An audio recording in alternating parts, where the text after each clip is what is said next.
or even a Garen or an Irelia on the top side. So if Nidalee is indeed the first pick, so baka may pakulo yung kalaban kay Sante, the 200 years top laner currently. So they are relying on the meta right now, considering how efficient it is to have a Kesante on your team. Not only do you have a efficient healer, you also have some good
blue side, maganda na rin na kinonsider nila yung side dito. So now, last ban, probably a mid laner could ban LeBlanc or even an Oriana or a Syndra para sa blue side.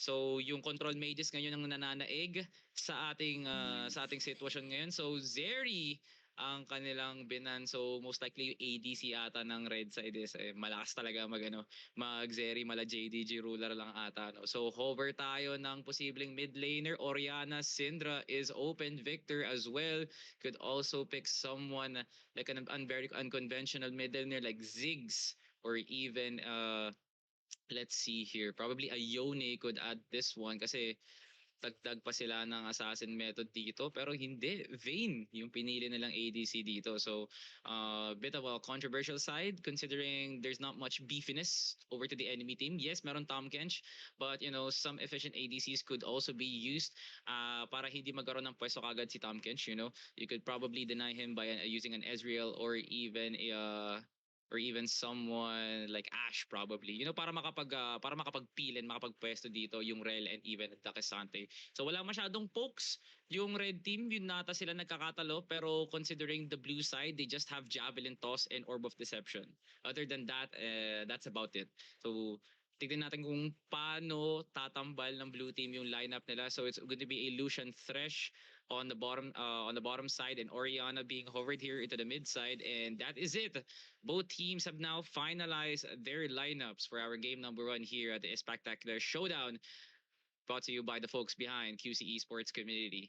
As this Nidalee is going jungle for sure, and Tom Kench will be played at the top side versus the Kesante. So early game wise, I really have to give it to Kesante because of Dauntless Instinct.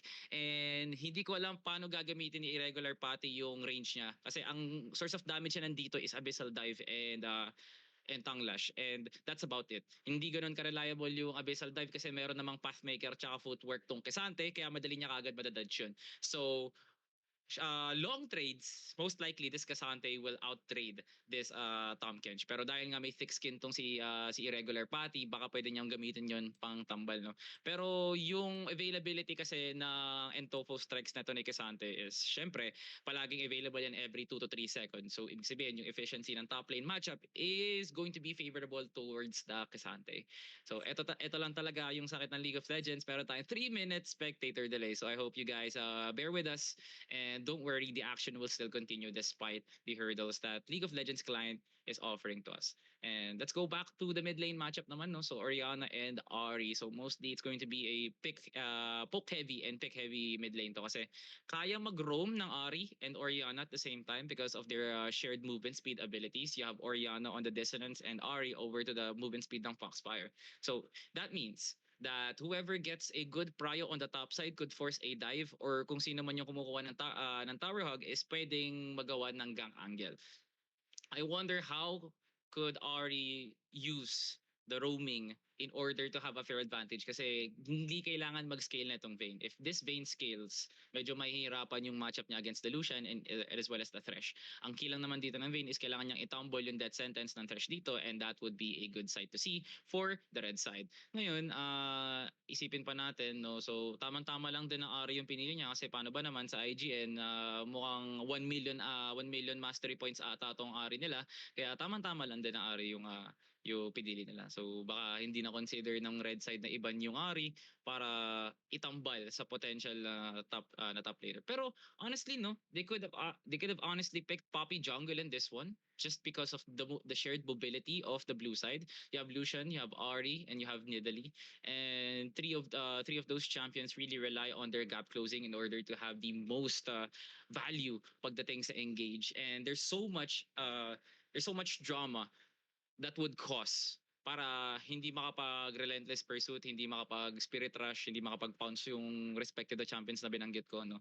And I really think that this lineup is now formulated to wherein comfortable sila, pero efficiency-wise and yung value na makukuha nila doon sa comp is medyo tagilid pa. But either way, we are here to enjoy, and we're here to have the pursuit of happiness para sa ating sportsmanship in League of Legends inside of the Summoners Rift. And once again, I would like to say thank you for QC Esports community for upholding this event and getting the likes of Isnibes, Shao, and yours truly, Salvatore, to be your shoutcasters for your dear game night. Oh. So hoping for more in the near future, and I hope you guys have a fruitful experience when it comes to building an esports organization inside of your campus. No?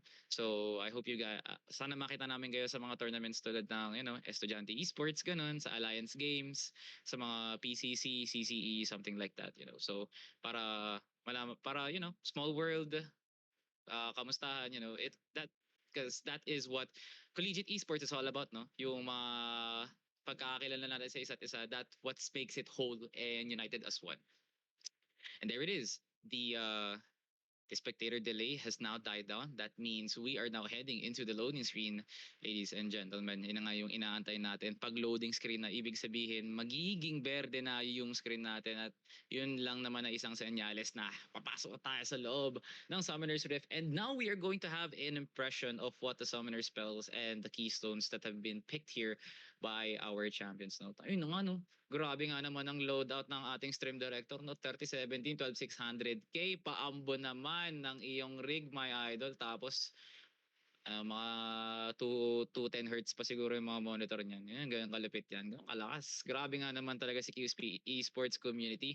You're getting the right guys for the right department, no? So, ayun na nga. So, press the attack. Very unorthodox for Author Neri, kasi usually Lethal Temper, Hail of Blades yung kinukuha, or even Fleet Footwork. Kasi kailangan niya dito ng spacing, and also unorthodox for Can I Charm You. You gotta pick someone 80 in this one, because it's going to be a very folk heavy mid lane, and I think this Ari is going aggressive. Isa yun na nga, na-reveal na 300k si Can I Charm You. So ibig sabihin talagang gamay na gamay niya na ang nine-tailed fox na yan. So other than that, there is a lot to consider here when it comes to being aggressive over to the red side, because you cannot go wrong in picking Cassante in this matchup. All he has to do is to get good spacing, and there should be some equivalent damage on that one. So this is it. This is it. The stage is set for these two teams to battle it out in medieval fashion sa loob ng Summoners Rift, mga kaibigan. Grab your friends, grab something to eat, grab something to drink, because this action will be feisty as hell, as both teams are now looking for a potential river matchup. No, Javelin toss is now being poked it here towards Ziel, and that just ignited the side of red para hindi ata sila mag-start ng invade dito. I think blue side will have to consider getting vision in this one, and I think red has now anticipated that one. So most likely Kunzai will be starting over to the red buff, and I think that will hopefully give some agency for both top and bot laners respectively para mag-respo doon sa scuttle or even start a skirmish early on. Kasi early game wise, mas maganda yung kay Kunsay dito as long as he gets those isolated taster fears.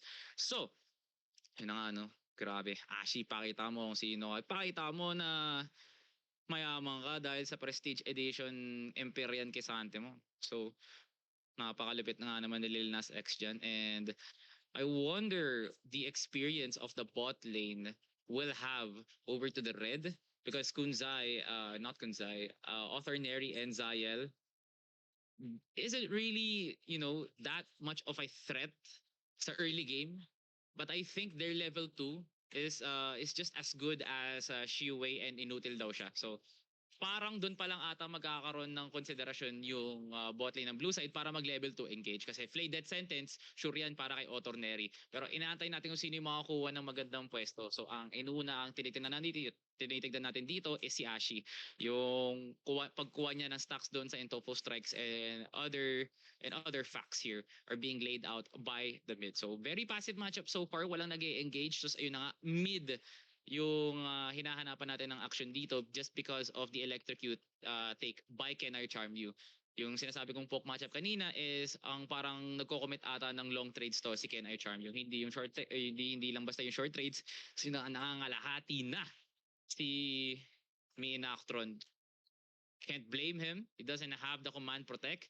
And now, ayun na nga, parang mangiyak-ngiyak na si Venisi dito kasi na-counter jungle na nga siya, no? So, I think this is a potential flank angle kasi nagkakatambalan na yung dalawang jungler sa may bandang mid side. Ayun na nga, nag-walk up na si Kunzai dun sa may bandang mid papunta sa kanyang Raptors pero mabubulaga siya doon. Ni Venisi sa may bandang top side, magkakasalpukan sila doon. And there it is, Venisi gets the first blood as the retaliation has now been answered. Kunin mo yung jungle ko, kukunin ko yung buhay mo, sabi ni Venisi. And that is the start of many things for blue team. Early lead on, no? So death sentence hits. This is going to be some good poke, no? Walang masyadong value yung light slinger doon. So it's going to be a gank angle over to the top side. Venisi doesn't hit the javelin toss, but Ashi is still committing 4 to 3. Irregular Pati is now dangerously low. Can he hit the Intopo strikes? It's gonna miss. Venisi now bounces away. This is a very tanky and beefy Sante. Grabe naman yung lead na nakukuha dito ni Asahi. Still committing. Who gets a hit over to the Intofo strikes. And ayun na nga yung matchup na nakikita natin. Medyo tagilid na si Irregular Pati dito. But Can I Charm You? Is this going to be a potential dive angle? Oh, the Orb of Deception hits. And as well as the Foxfire. Here comes the Abyssal Dive on the top side. At kailangan niya ng lumayo. Pathmaker para mapagdegate siya ng damage. Venisi, nagpupok pa rin siya gamit ang Javelin Toss. Asai, kailangan niya ng tumakbo. And a flash away from Asai. Can he live? He misses the tongue lash. But an auto attack will seal the deal for Asahi. Muntik pa sa close yung buhay doon ni Asahi. But either way, it's still a kill over to Asahi. Irregular Pati. Grabe nga naman talaga. Napakaangas na mga pangyayari sa may bandang top side just because of how much leniency Venisi and the regular Pati had. Gustong-gusto talaga nila mawala si Asahi over that failed gank attempt over to the top side. So, di mo sila masisisi. Galit na galit. Olap na olap talaga si Venisi at si Irregular Pati. So ngayon, I think Venisi will now be opting to a gang over to the bottom side. Pero kung titignan mo naman si Kunzai, nag-act upon ata para kumuha ng vision sa may bottom Krugs. So, wala atang angulo dito si Kunzai para kumuha ng sarili niyang camps, no? Ang gusto lang talaga guluhin si Venisi. So Venisi, medyo masasandwich siya dito si Kunzai at si Menactron na sa may bandang bot side na rin. I think na clear ata ni Menactron yung wave niya kaya ata siya nag-roam dito. But Can I Charm You? Can he land? Charm, meron siya magandang follow-up coming in from Venisi. Can I Charm You is still running over the direction of Menactron. It's still not going to be a commitment here for the blue side. As now, once again, we are heading over to a passive matchup na wala masyadong nangyayari as Author Neri and Zael will have to consider playing passive in this one. Oh, Asahi hits level 6. Meron na siyang all-out dito. Tatama nga ba yung third stack ng Entofo Strikes? It's not going to be a commitment coming in from him. He does have now all-out. Pero walang masyadong damage yan kasi wala pang masyadong armor si Asahi. Pero yung Dauntless Instinct, apakasakit naman talaga. Inuunti-unti niya lang si Regular Pati. Kumbaga pinapalambot, sinasayawan niya lang si Regular Pati dito para mag-all-in na siya. Gamit ang all-out. Benici, Dark Passage. Eto na ang gank angle. Gulat si Otorneri. Nice tumble to dodge the death sentence and javelin toss. Moving like smooth criminal si Otorneri. Sabi nga naman talaga ang action sa may bottom side. Hindi sila nagpapatalo dito. The amount of security that tumble had was good enough for him to go away from the fight. Meron Devour dito sa Irregular Pati. Nakain niya na nga with consent pero papunta sa may loob ng Torre. Wala siyang minions dito. Goes all out. Aside gagamitan ng Pathmaker palayo as that is a good efficiency of abilities para gamitin niyang pantakas. Yung Devour. Here comes Kenai Charm. Yung Spiritars. Tumama yung Charm. Grabe nga naman. Kunzai, relapse ka malala. Pagkatapos kang panindigan ni Kenai Charm, you aalis ang kanakamat kagad. Ni Kenai Charm, yung nice flash, Foxfire, Menactron, can he run away? One more hit will do it! He's still gonna live another day as me and Nactron. Uy, muntik pa sa close bago siya mawala sa mapa. Grabe nga naman. There's so much security here for the blue side. And you know, the amount of action that they really want to force really tells how aggressive they are as a unit and as a team. So, kung titignan natin dun sa anggulong yun, ang kailangan na ngayon gawin ng red team is let them punish over their own mistakes for being overly aggressive. Pero ayun, grabe nga naman, ang sakit ng shattering strike. Pero yung combo ni Othorneri, mas masakit din. So nagbo-burst yung Shiyuwei doon. Pero yun ang nga, Charm tumama dito kay May Nactron. Meron siyang shockwave pero di niya paggagamitin doon. Kalmado. Kineso pa din ang mid laner ng red team. Hindi pa rin siya nag-commit doon sa mga abilities na ginagawa niya. Si Kunzai din sa may bandang bottom bush. Ay nakaanlip at taste their fear. Masadong masakit si Kunzai. But here comes Benici. Tatama yung javelin toss. Pero he flashes away to miss the javelin toss. And the shockwave will seal the life over to Ken R. Charm. Here comes Benici. Di pa rin siya tapos. Uy! Nice try by Benici to go forward to the smite and javelin toss. He re-engages in. But me and Nactron with the clockwork wind up and the command attack will take down the enemy. My goodness, this action cannot be stopped. Here comes Asai, magko-commit na apata siya. Meron siyang all-out dito. He devours Asai. He's gonna deal so much damage over to the life of Asai. Pero level 8 na siya. He still uses footwork just so he could escape. The action is still insinuating over to the top side si Asahi. Uy, meron siyang all-out dito. Pag tumama yung nakap ng Entopo Strikes, baka mag-commit na rin dito si Asai. Pero napakalaki ng wave niya. So magandang tama rin to para kay Asai na mag-engage siya dito. Para malaking kawalan para kay Irregular Pati yung gold value niya dito. Pero kailangan niya nang umalis. Meron naman na siyang prayo. So I think it's going to be a reset for Asahi. 9 minutes into the game, I think Kunzai is now calling in for Dragon. Here comes Dark Passage para magtawag ng tropa. It's going to be a 3v3 over to the bottom side. Where is the charm? Here comes Crashdown coming in from Zaya as they want to collapse onto Shiyuwei. There is Magnet Storm pero wala siya masyadong kuwang value doon as Kunzai na takes down Shiyuwei. Next target is going to be most likely Zayuwa but he flashes over to the wall. Inutok daw siya, takes down Kunzai as now it's a fight over to the bottom side. May Inactron is now running away. Inutok daw siya, goes for the Relatives Pursuit. Where is the damage? Goes for the dissonance para makapag-cover pa siya ng maraming space. Javelin toss. Uy!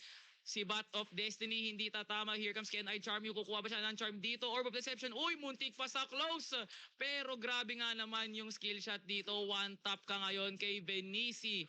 As the Javelin toss is good enough to take him down. Blue team is still in the lead. Here comes Asahi with a commitment of a lifetime. Bang! Kesante, 200 years. That is what Kesante is all about.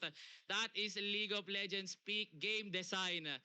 Asahi, a solo kill over to the River King. Irregular Pati is down. That means a big wave para kay Irregular Pati ang nawala sa kanya. Cannon wave pa man din yan. So ibig sabihin, may pampalubag loob si Red Side dito. Because their bot lane's not really having the most efficient time. You know, not the best time.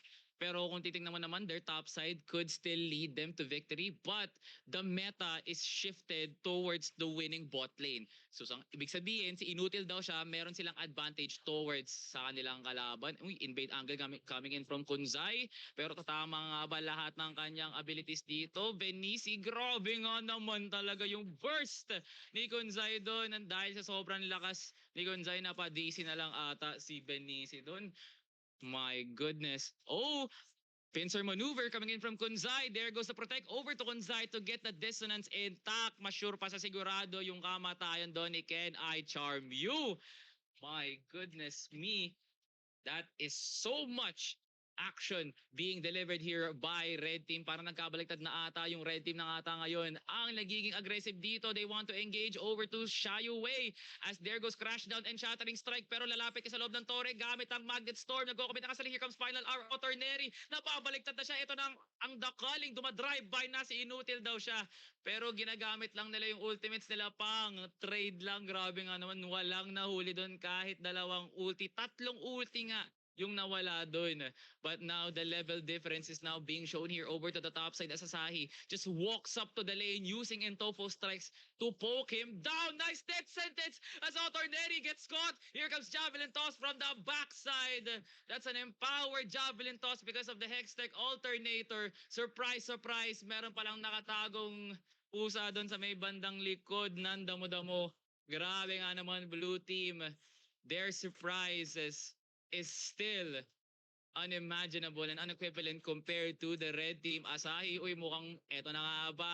Kay Sante, peak League of Legends game development. Balik ka dito sa may lunggaan ko. Sabi ni Asahi. And Topo strikes to take him down. Here comes Inutil daw siya. Kailangan niya ng tumakbo. Kunzai nag-leap forward na. Ang sakit na ng empowered. Taste their fear. One more Q will do it to seal the life over to Inutil daw siya. Sino na ngayon ang Inutil ngayon? Sabi ni Kunzai. As a now red team with their cross map play, they are now back in the game. Grabe naman si Asahi over to the top side. He's denying so much value over to irregular Patty.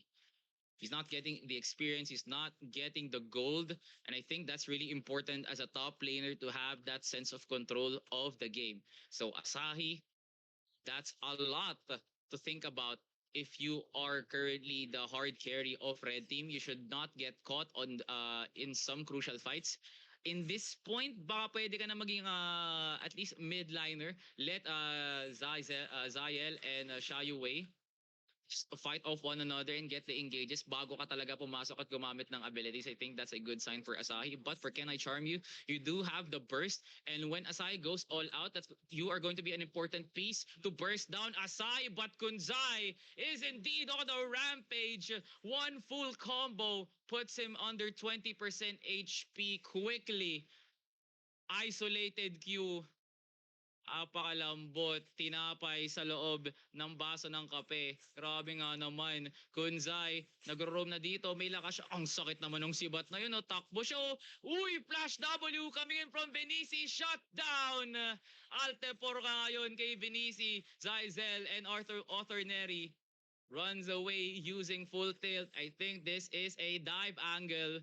Xiaoyu Wei does have the box. They can enclose him as well as Oterneri. Pero may Magnet Storm dito. What can they do? It's a 3v2. Here comes a dive potentially. Where's the death sentence? It's not gonna hit as Crashdown will be used to escape. Double teleport by both teams. Here comes Asahi. The box is now the pop. Now the pop here. Ayan na nga. Asahi, kailangan mo na tumakbo. Here comes the Kesante. He is on a killing spree as the red team is still chasing the neighboring blue team as kailangan nila lang tumakbo dito. Inutil daw siya is now down at the hands of Oterneri. Meanwhile, the fight is now breaking down the top side. River Benici burst down the rail as Can I Charm You is putting on a show over to the bottom side. There goes the Spirit Rush and Asahi doesn't have all out anymore. Benici is gonna get caught by the knockup of the Entopo strikes as Oterneri is sprinting over to the backside. Red team winning that team fight. A crucial mistake by the blue team as they really were overwhelmed by the damage of Oterneri and Asahi combined. Absolute chaos over to the bottom side as this is so much to intake if you are the blue team. Kunzai, definitely did have something. Parang pinalambot nila ata, pinalambot niya ata muna yung blue side bago pumasok si Zayel, si Asahi, no? And I think that's a good start for Asahi and Author Neri as they are now the marked men of blue team. Xiao Wei and Kenar Charmyu really needs to have a better job of locking down a specific person in order to get the best value of a team fight. As Author Neri, kailangan na nilang maklaim yung bounty niya, or even Kunzai, I believe if he's on a rampage, around 400 to 450 gold bounty na ata to si Kunzai, considering how much is he getting over to the camps of Benici. Pero yun na nga, nag-walk up ni si Asahi dito. And naku, ayun na nga, grabe, Kunzai just pushes over Benici out of his own jungle. And meanwhile, Irregular Patty is going to get sandwiched here, but he uses Abyssal Dive to escape. As now Kunzai and the rest of the crew is now eyeing for a potential Rift Herald take, crash down, slam dunk, dunk it. Jonathan over to Xiao Wei. Here comes Magnestar over the backside as Kunzai assassinates Xiao Wei. Two members are overextending towards the red side territory. Shut down now, played by Kenai Charmyu as he takes down the Oriana. Double kill over to the Kazakhs as Asahi is indeed putting on a show right now. It's a 2v2 over to the mid side, all out, and Pathmakers now use over to Benici. Ang sakit na shattering strike as they take down Benici. Zytel is going to take him down as there goes the power over to Asahi. 600 gold bounty claimed by Irregular Patty. An absolute force to be reckoned with here. Over to the mid side, Author Neri. Wala pa siyang masyadong items dito para matunaw si Irregular Patty. Ang tagal nilang i-delete si Irregular Patty doon. And I think the value of the Heartsteel is now showing. Uy, nako, si Xiao Wei nag-walk up na. I think that would have started an engage, but it's not going to be the start of that situation. So there is a lot to consider here if you are the blue team. There is a lot of happenings here for red. So ibig sabihin, blue team should have at least some sense of urgency na they might do something questionable, kaya pwede nating i-punish yun. So can I charm you? Nakuha niya na ata yung kailangan niyang items dito. At this point, I think he has Luden's Echo and Kunzai really wants to engage, pero nandoon si Xiao Wei, pero meron siyang Shockwave dito. Grabe, nakuha na nila yung slow. Here comes the box, pero magagamit nila pantakas, but Kunzai is gonna get the Void Spikes to take down Xiao Wei. Here comes Abyssal Dive over to the backside, na sandwich na si Machinatron. Kailangan mo na tumakbo, idol. Nice full tilt to get the movement speed. Nice charm out to Author Neri, but here comes Spirit Rush para makapag-commit pa siya kay Author Neri. Ikaw ba si Gozo? Ikaw ba si Uzi? Nice flash Q by Can I Charm You. Shut down. Claimed by Can I Charm You. Machinatron is gonna get charmed as he gets taken down by Benici. Double kill over to the Nidalee as a blue team reignites the spark they once had as middle tower is now taken down. Minatron. Whoa. Where was he in that fight? Grabe. Oh, meanwhile, Asahi doing Keisante things over to the top side. The savior of the red team. Pag medyo delikado na yung sitwasyon. But in this day and age, Inutil daw siya and Can I Charm You, they're now closing on their items. And when Asahi goes all out, I think that's an easy target for Can I Charm You and Inutil daw siya. Wala namang enchanter yung red team dito, so madali nilang mahuhuli si Asahi. So medyo may kalamangan yung red team, pero hindi ganun kalaki para maging concerned dun si blue team. So now, nag-walk up na ang lahat ng red team dito papunta sa may bandang Rift Herald, at wala man lang nagko-contest sa may bandang blue side kasi kakatapos lang ng laban. As they get Rift Herald, Can I Charm You? Naglalakad na pa sa may bandang top side. Here comes Death Sentence. Magko-commit ba sila? Gets the charm. Abyssal Dive now popped in by Irregular Patty. Walang nagko-commit pa rin. Kunzai, meron siyang Evolved E dito. Papasok nga ba siya? He wants to get poked down. Pero hindi niya naman makakalahati si Kenai Charm kasi dikit-dikit sila doon. Si Shelly sa may bandang mid-side na, nagpo-push na. I think this is going to be a start. Nice knock-up over to Xiao Wei. Ito na nga abaan laban. 2-man play coming in from Xiao Wei. Can he get the resets? Kunzai tumatalon na ipis. Walang chinelas ang red team as they get the shutdown over to Can I Charm You and as well as to Asahi. Irregular Patty nagpipil pero walang damage. Inutil daw siya. Red team swimming like sharks, blood in the water as soon as they saw Xiao Wei. Napakadali na lang para sa kanila. 20 minutes into the game, the outer towers are now down and they are still committing over to the inhibitor tower instead of getting Baron. Maagang samgyupsalan ata ang hinahanap ng red team dito. Ayaw na nilang patagalin pa. Gusto na namin kumain, pero kailangan na ata nilang lumayo dito, as now blue team members are now alive. They have to get more value in this one by getting red buff. Ibibigay nila to kay Otter Neri most likely. Pero uy, na-smite pa ni Benici. Napakatagal. Bakit doon papunta yung red buff doon? Pakasakit nun. Laki ng binayad. Yun ang MVP ng laban, yung Gcash ng Red Brambleback. Kasi ba't papunta din yung aggro nung red buff? But here comes Asahi to get some value out of that push over to the mid side. It's going to be a 2v1. Make it a 4v1. It takes 4 to take down Asahi. Makakuha ba siya ng isa dito? Pat Baker, 3-man stun. He's buying up so much time over to Kunzai. Wala siyang all-out dito. Di niya pa ginagamit. Kunzai is still running away. There goes Gargoyle Stone Plate. Pero makakagat siya ni Irregular Pati doon. It takes 5 to take down Asahi. And the joint effort is good enough to take down Asahi. Grabe nga naman talaga. 21 minutes and 36 seconds. That was so much for blue team just to get Asahi. Pero kung tinignan mo, no? I'm still shocked by the fact that red team is not hovering over to Baron. Kahit 5 na yung nag-walk up sa kanya sa may bandang baba. And that is a crucial mistake. Honestly, Kunzai could have just walked over to Baron and called for Author Neri.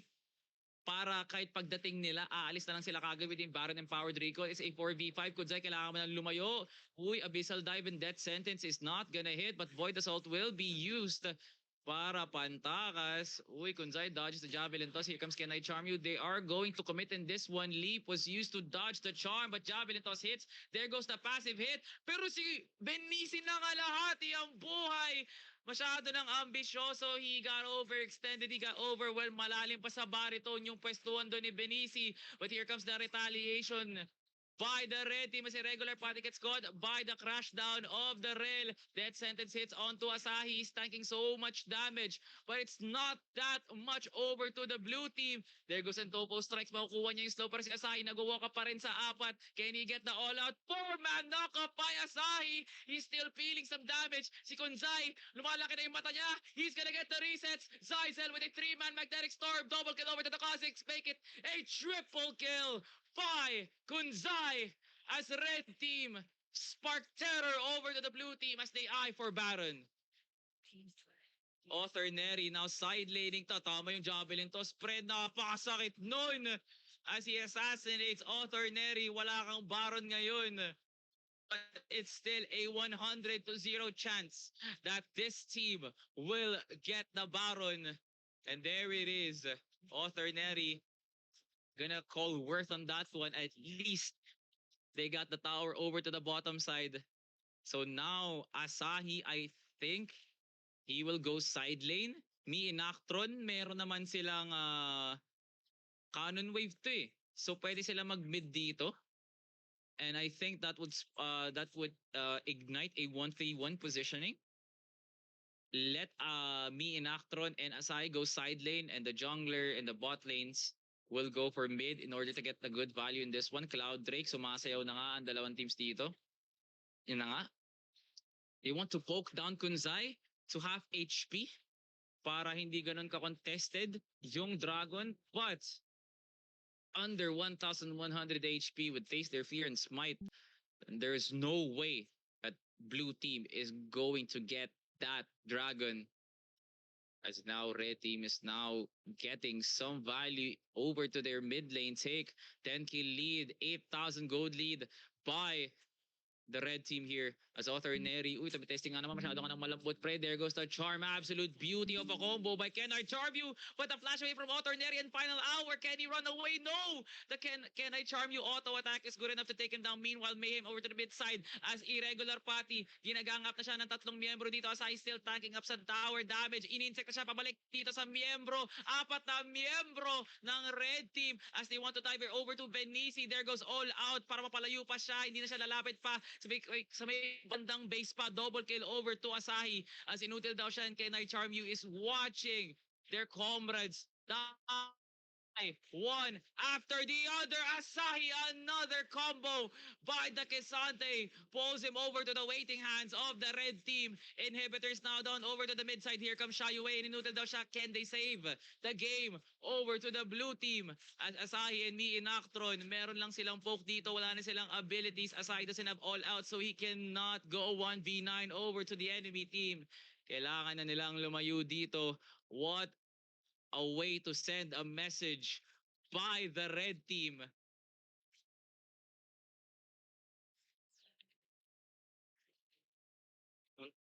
Yung paalala galing sa inyong shotcaster na uminom ng tubig. Please stay hydrated, kumain ng tama, and do your skincare. Excuse me lang. Have to drink my water then.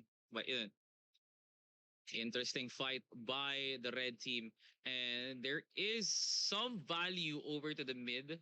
I mean, by the blue side na. O sige, kukuha kami ng ganun karaming picks. Pero I think because of the pushed lanes, I I really think that blue side can still come back from the lost resources that they once had. But I think this is an engage over to Asai, but this is just a setup for Asai to get a multiple man knock up. Pero nagko-commit na kagad sila dito kay regular party si Kunzai na sa may bandang likod lang or sa may bandang gilid. Actually, hindi siya nakikita noong Fog of War, and Asai is still hitting the Dauntless Instinct over to Irregular Pati. There goes Asai, commitment over to Shayue. Grabe, ang sakit naman na shattering strike dito. Both teams are now poking out using their abilities as no more Baron empowered minions here over to the red team. Shayue, can he get a death sentence? Natagdan slow, di pa rin talaga nila makuha si Asahi dito. Nire-regulan lang sa pagmumuka as the multi-man take over to Asahi ignites the neighboring red team members para kumuha ng bottom inhibitor tower, no? Asa na nga ba engage dito? Tatama yung Abyssal Dive. Kokolap sila kay Otorneri pero gamit ang final round makakatakas pa ba siya? Kinain na nga dito ni Irregular Pati. Pero nasa may bandang harap doon si Zael. At marami makukuha ang damage sa kanyang HP. Here comes Kunzai. Can he save the game for the red team? Can he get the resets? Another kill covered to Kunzai. But as soon as he lands down, nice charm by Can I Charm You? That was good enough for red team to buy up some time. Meanwhile, the top side is being taken down by Asahi. Nice dodge over to the Abyssal Dive. There goes Asahi. Meron siyang knock-up dito. Mahuhuli si Ken I Charm. It's going to be a 3v1 pero may sakit lang dito si Ken I Charm you. There goes all out. Doon kay Ken I Charm you. Gargle Stormplate is doing so much value over to the shield and life of Asahi. Wala sa direksyon yung third stack ng Entopos. Strikes. Crucial mistake by Asahi. As blue team gets an ace, a pity ace I should say, as they get the base defense over to a very wacky and messy team fight that was started by the red team. As 28 minutes in, it's still an insinuating fight as meron paling laban dito ang blue team. As now red is now walking up to the dragon here. They're gonna get soul point in this one. Shayue, Inutil daw siya have to do some miracle here as Inutil daw siya does have enough items to get some damage over to Kanzai and Shayu, no, not Zayu, Zael. So Asahi, I think, will have to, just pick off someone before he does use Gargoyle Stone Plate over to Can I Charm You and Inutil daw siya. I think that's really important to consider as now Soul Point has now been claimed by the red team. More added pressure. Their team fighting has just been anteed up by a huge mile in this one. Benzai is going to is gonna have some very good damage in this one. He has now Edge of Night. So pag nakuha nila yung Baron dito, which I hope they would, and let Asahi single out the bottom side. I think that's good enough buy time for Asahi. He's gonna use all out pero gagamitin niya lang patakas to. Kenny still 1v1 irregular Pati. He's out irregular Pati in this one.